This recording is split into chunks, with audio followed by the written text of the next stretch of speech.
Hello there, welcome to part 16 in this 10 Minutes at the Piano playlist.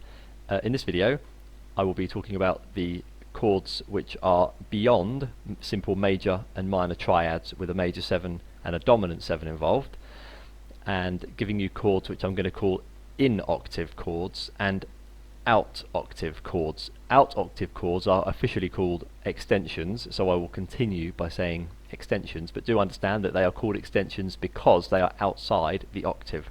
9, 11, 13. I'll explain that in just a moment.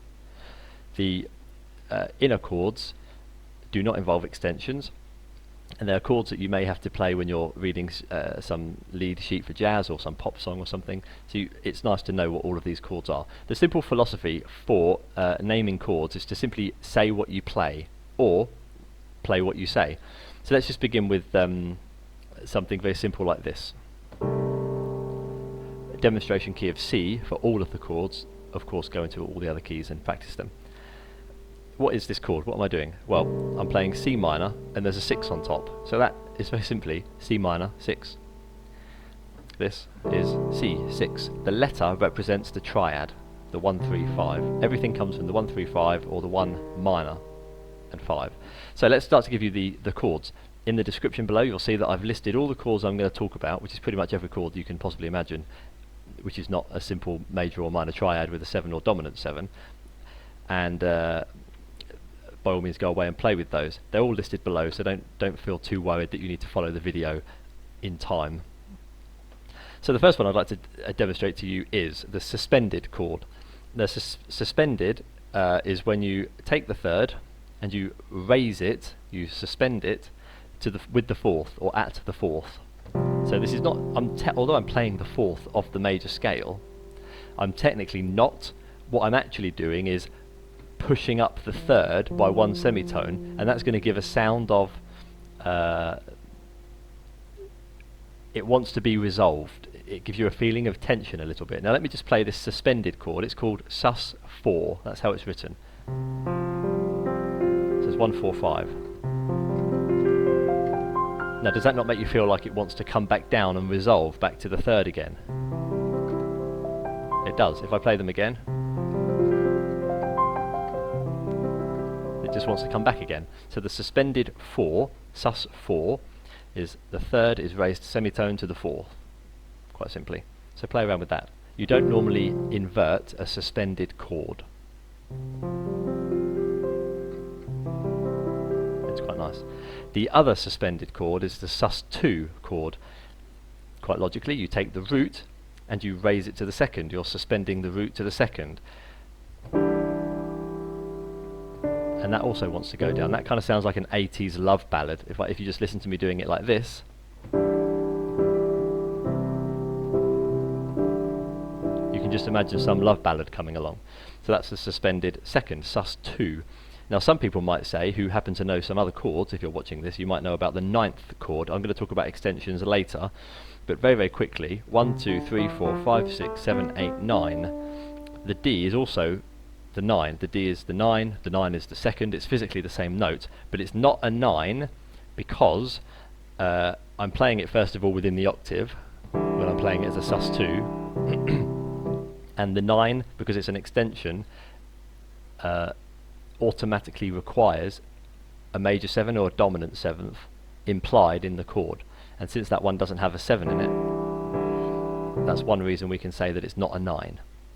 So suspended 4th, suspended 2nd, sus4, sus2, they're quite important chords to play if you're playing pop music especially. Elton John uses sus4 chords a lot.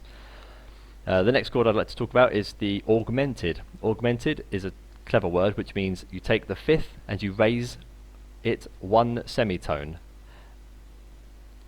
C, E, G, raise 1 semitone the 5th. Now that's going to sound like it wants to not necessarily resolve, but it wants to go somewhere else. So if I play the sus4, it sounds like it wants to resolve to itself, back down to the third.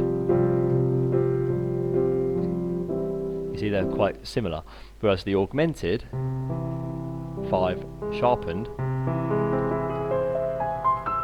it wants to go somewhere. Normally, 99% of the time, that will be up a 4th. So C augmented up to F, F augmented up to B flat.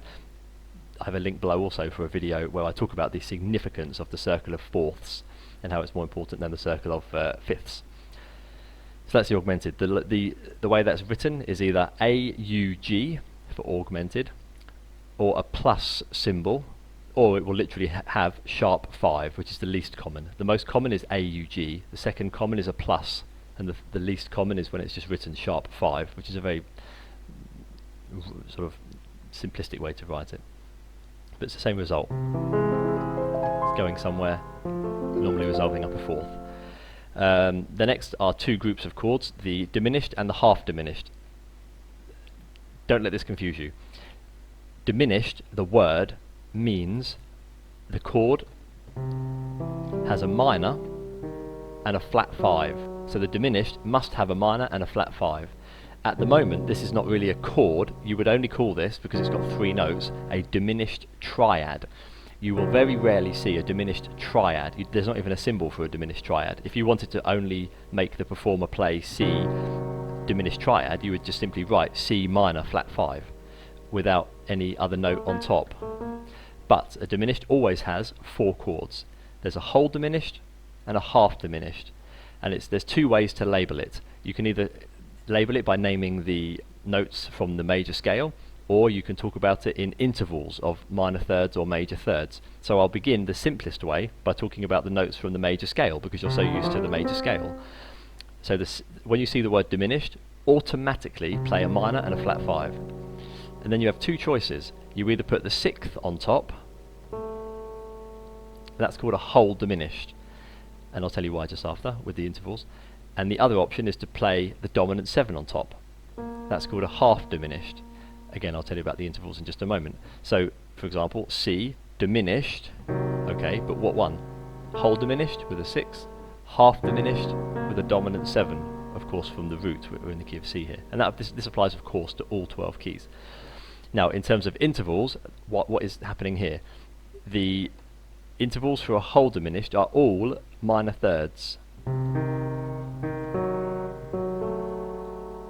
And the intervals for the half diminished is a minor third, but then a major third on top. So you've got 2 ways to say it. Diminished triad with a 6 on top is whole diminished. Diminished triad with a dominant 7 on top is a half diminished. Or the whole diminished is a group of minor thirds, and the half diminished is 2 minor thirds with a major third on top. That's that one. The extensions, very, very quickly now, is you have a 9, an 11 and a 13, and they all work with major 7s. They require a major 7 or a dominant 7. So let's just play the C major 7 first. Let's do it with a major 7. We'll put the 9th on top. This is called C major 9. The major refers to the major 7. C major 9. That's how I'm playing what I say, C major 9. The major implies the thing. I could call it C minor major 9. You see? C minor major 9. Let's do the 11. 8, 9, 10, 11. Now the 11 doesn't work very well with a major triad, but either way, this would be called C major 11, which is not a very pleasant sound. But I'm going through them just layer by layer first, and then the 13, C major 13, because I'm applying the major 7. A is the 13. 1, 2, 3, 4, 5, 6, 7, 8, 9, 10, 11, 12, 13. So C major 9, nice. C major 11, not so nice. C major 13, acceptable. And you can play those with a minor if you want. Now let's play them with a dominant 7. In that case, you just say the chord letter and the extension.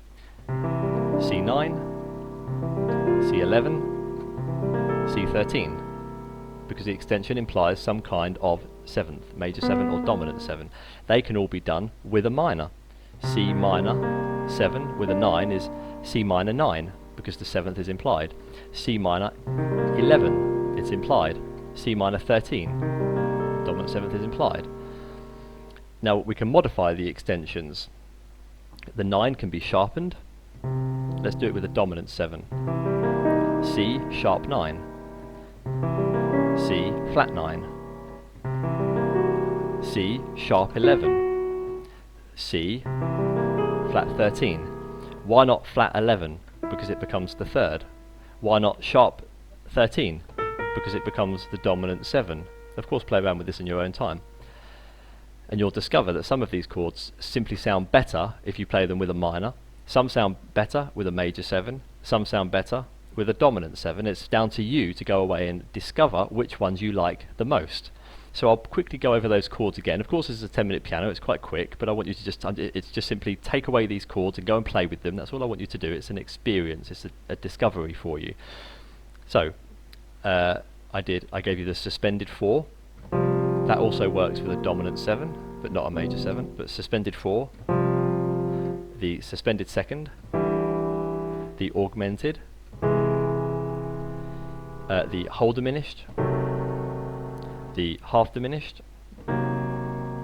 We can play the 9 with a major 7, major 9, major 11, major 13. Let's do those with a dominant 7, C9, C11, C13. We can do them with a minor, with a major 7, C minor, major 9, C minor, major 11, C minor, major 13, with a normal 7, C minor 7, C minor 11, sorry, C minor 9, C minor 11, C minor 13, it's a chord I don't really like so much myself, and find modifications of that. So let's modify with a dominant 7, the 9, C sharp 9, C flat 9. Does that work nicely with a minor? You'll see it doesn't.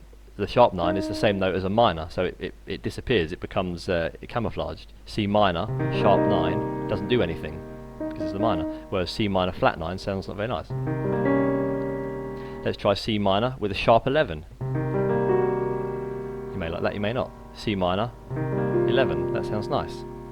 Try a flat 13, C minor, flat 13, doesn't sound very nice.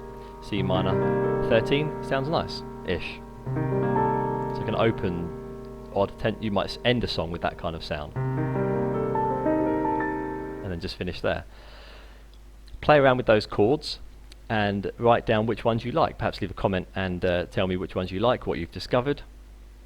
And hopefully that will help you when you're trying to learn some new repertoire. Do have a look at the links down below, that will help you. So that's pretty much it for today.